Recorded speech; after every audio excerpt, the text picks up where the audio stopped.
పాత రోజుల్లో కొబ్బరి ఇలా ఈ టైప్లో తురుముకునేవాళ్ళు. పచ్చి కొబ్బరిని అప్పటికప్పుడే తురుముకొని కూరల్లో వాడుకునేవాళ్ళు. చాలా టేస్ట్గా ఉంటుంది. అది చిప్ప లోపల ఎరుపు రాకుండా తెలుపు వరకే వస్తుంది. ఆ టెక్నిక్ దీంట్లోనే మనము చేయగలుగుతాము.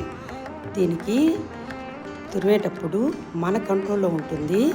హ్యాండ్ కంట్రోల్ మన చేతిలో ఉంటుంది కాబట్టి మనము డీప్గా పోకుండా అలా తురిమిన దానివల్ల కొబ్బరి తెల్లగా చాలా బాగొస్తుంది. దీన్ని స్టోర్ చేసుకొని మనము పెట్టుకొని కూరల్లో వాడుకోవచ్చు. దీనివల్ల ఫ్రెష్గా కొబ్బరి మనకి అవైలబుల్లో ఉన్నట్టు లెక్క. దీన్ని ఒక బాక్స్లో తీసుకొని స్టోర్ చేసి పెట్టుకోవచ్చు. చాలా రోజులు ఉంటుంది ఇది ఫ్రిడ్జ్లో పెడితే.